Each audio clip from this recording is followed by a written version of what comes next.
Hello दोस्तों, नमो बुद्धाय, जय भीम। मैं हूं प्रमोद राव और आप देख रहे हैं बहुजन लाइव। दोस्तों, पूरे विश्व में दो बीमारियों ने घेर रखा है। पहली बीमारी है पूंजीवाद और दूसरी बीमारी है रंग भेद। लेकिन वहीं जब हम भारत की बात करते हैं तो भारत में तीन बीमारियों ने घेर रखा है। पहला पूंजीवाद, दूसरा रंग भेद और तीसरा है जातिवाद।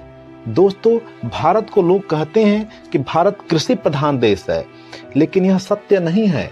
भारत जाति प्रधान देश है।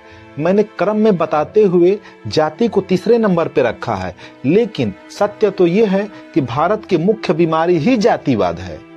तो दोस्तों, आप लोग कमेंट करके जरूर बताइएगा कि भारत कृषि प्रधान देश है कि जाति प्रधान देश है। आप अपना विचार जरूर दीजिएगा। दोस्तों, चलिए वीडियो शुरू करते हैं।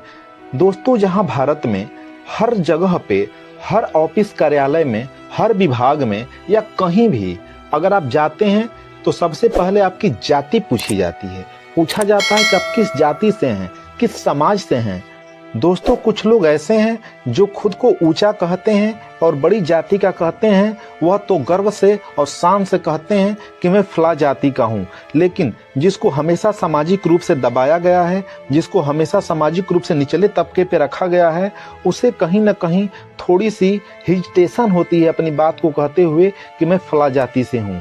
दोस्तों, जातिवाद का असर इतना है कि अगर खेल कूद या कंपटीशन में आप भाग लेते हैं तो आप जातिवाद के कारण ही एक उचले स्तर पे नहीं जा पाते हैं। आप देखते होंगे कि भारतीय क्रिकेट टीम में तमाम खिलाड़ी खेलते हैं, लेकिन वहीं अगर शेड्यूल कास्ट की बात की जाए तो वह लोग वहां तक नहीं पहुंच पाते हैं। क्या शेड्यूल कास्ट के पास प्रतिभा नहीं है? ऐसा नहीं है, प्रतिभा है। अन्य खेलों में भी शेड्यूल कास्ट के लोगों के पास बहुत प्रतिभा है, लेकिन फिर भी शेड्यूल कास्ट के लोग वहां तक नहीं पहुंच पाते हैं। उसका मुख्य वजह है जातिवाद। क्योंकि दोस्तों, जो भारत में जातिवाद के नाम पे शोषण अत्याचार होता आया है और कहा जाता है कि शेड्यूल कास्ट के पास, ओबीसी के पास मेरिट की कमी है, इनके पास प्रतिभा नहीं है। दोस्तों, प्रतिभा तो सिद्ध की थी हमारे बाप ने, यानी परम पूज्य बाबा साहब अम्बेडकर ने तो प्रतिभा सिद्ध की थी। एक बार मौका मिला था और उन्होंने भारत का संविधान लिख दिया था। दोस्तों, बात प्रतिभा की नहीं है, बात अवसर की है। हमें अवसर ही नहीं मिलता है तो हम अपने आप को साबित कैसे करें? दोस्तों, आप लोगों ने नाम सुना होगा एकलव्य का। एकलव्य को तो अवसर भी नहीं मिला, लेकिन उन्होंने अपनी मेहनत से और लगन से अपने आप को साबित कर दिया था। लेकिन कुर्सी पे बैठे हुए द्रोणाचार्य जब नहीं चाहते हैं कि एकलव्य जैसा धुरंधर निशानेबाज बने, तो दोस्तों शोषण होता है, अंगूठा काट लिया जाता है, धोखे से अंगूठा मांग लिया जाता है। दोस्तों, वही होता आ रहा है। आज के समय में जो ये खुद को ऊंची जाति के लोग अपने आप को जो बड़ा बनते हैं, वह लोग सभी कुर्सियों पे विद्यमान हैं, सभी कुर्सियों पे बैठे हुए हैं और वहां से बैठ करके मेरिट में इतना नंबर कम कर देते हैं। हमारे लोग, शेड्यूल कास्ट ओबीसी के लोग, शेड्यूल ट्राइब के लोग थ्योरी में नंबर तो लाते हैं, लेकिन जब प्रैक्टिकल की बात आती है और इंटरव्यू की बात आती है तो उनका नंबर इतना कम कर दिया जाता है कि वह लोग फेल हो जाते हैं। दोस्तों, जातिवाद को खत्म करने के लिए हमारे सभी बहुजन महापुरुषों ने आंदोलन चलाया। वह लोग चाहते थे कि जातियों को खत्म कर दिया जाए, लेकिन जो सामंती पूंजीवादी मानसिकता के लोग हैं, जो मनवादी मानसिकता के लोग हैं, यह लोग चाहते हैं कि जातियां खत्म ना हो। इस वजह से यह लोग हमेशा जाति को महत्व देते हैं और जाति के हिसाब से अपने संस्कृति और संस्कार करते हैं और सामने वाले को भी संस्कृति और संस्कार करने के लिए प्रेशर देते हैं। दोस्तों, जातिवाद का शिकार लगभग सभी लोग हैं, लेकिन इसमें ओबीसी जाति एक ऐसी जाति है जिसमें से 95% लोग ब्राह्मणवादी व्यवस्था को मानने वाले लोग हैं। यानी कि यह लोग जो खुद बच्चा पैदा करते हैं, बच्चा पैदा करने के बाद भी अपने बेटे का नाम नहीं रख पाते हैं, उसका नाम रखवाने के लिए भी यह ब्राह्मणवादी व्यवस्था के तहत, यानी कि ब्राह्मणों से अपना बेटे का नाम रखवाते हैं। दोस्तों, कितनी बड़ी विडंबना है कि बच्चा हम पैदा करते हैं, बच्चा आप पैदा करते हैं और नाम रखने वाला कोई और है। क्या जो व्यक्ति बच्चा पैदा कर सकता है वो अपने बच्चे का नाम नहीं रख सकता?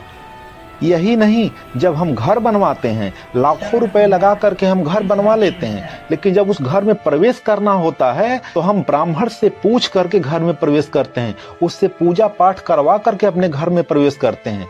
बताइए कितनी बड़ी विडंबना है कि रुपया पैसा हमने लगाया, रुपया पैसा आपने लगाया, इतने बड़े मकान और महल को आपने बनवाया, लेकिन उस मकान में प्रवेश करने की इजाजत आपको ब्राह्मण देगा। तो यह आपकी छोटी बुद्धि का कमाल है, अज्ञानता का कमाल है। अगर आप ज्ञानी हो जाते, अपने आप को पहचान जाते, आप बहुजन महापुरुषों के इतिहास को जान जाते, आप तर्कशील हो जाते, आपका विवेक शून्य नहीं होता, तो आप निश्चित रूप से समझ पाते कि यह घर आपने बनवाया है तो इस घर में जब इच्छा होगी आपकी आप प्रवेश कर सकते हैं। दोस्तों, आपने बच्चा पैदा किया है तो जब मर्जी जो इच्छा आपकी होगी आप अपने बच्चे का नाम रख सकते हैं। मैं नाम पे इसलिए आ रहा हूं क्योंकि जो मनुस्मृति है, मनुस्मृति के अनुसार, ब्राह्मणवादी व्यवस्था के अनुसार शूद्रों का नाम इस तरीके से रखा जाता है जैसे हे दृष्टि से, यानी नाम सुनने के बाद ही बुरा लगता है। अगर वो आपके बच्चे का नाम रखना होता है तो है आपके बच्चे का नाम रखेगा मंगरू, घुरहु, कतवारू, लेकिन वहीं अगर उसको अपने बच्चे का नाम रखना होगा तो रखेगा मंगल पांडे, वीरभद्र सिंह, यानी इस टाइप का नाम कि सुनने के बाद गर्वान्वित व्यक्ति महसूस करे। लेकिन वहीं आपके बच्चे का नाम रखने की बात आएगी तो हे दृष्टि महसूस होगी, बच्चे का नाम सुनने के बाद ही बहुत बुरा लगेगा। तो दोस्तों, जब तक हम अपने संस्कार और संस्कृति में परिवर्तन नहीं लाएंगे, जब तक हम ब्राह्मणवादी व्यवस्था को नहीं छोड़ेंगे, तब तक हमारा विकास संभव ही नहीं है। हमारे सभी महापुरुष कहते हुए, चिल्लाते हुए और हमें समझाते हुए इस दुनिया से विदा हो गए कि हमें ब्राह्मणवादी व्यवस्था को छोड़ करके बुद्धवादी व्यवस्था को अपना लेना चाहिए। तर्कशील और साइंटिफिक जो धर्म है, जो लोगों को जीवन जीने का आधार बताता है, जो विज्ञान पे प्रमाणित धर्म है, यानी कि धम्म है, उसको आपको अपनाना होगा, उसको आपको समझना होगा।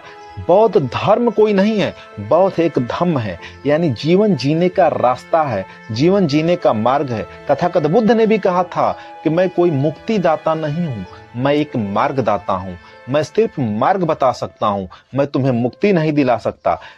लेकिन जितने भी विश्व के धर्म हैं सभी मुक्ति की बात बताते हैं कि हम आपको मुक्ति दिला देंगे, आपको स्वर्ग और नरक का डर दिखाते हैं, स्वर्ग में जाना होगा नहीं तो नरक में जाना होगा। लेकिन तथागत बुद्ध ऐसा नहीं कहते हैं, वह सीधे सीधे आपको मार्ग बताते हैं कि आप किस तरीके से अपना जीवन यापन कर सकते हैं। तथागत बुद्ध ने एक और बात कही थी कि गलत दिशा में पूरी भीड़ के साथ जाने से बढ़िया है कि सही दिशा में अकेले चला जाए।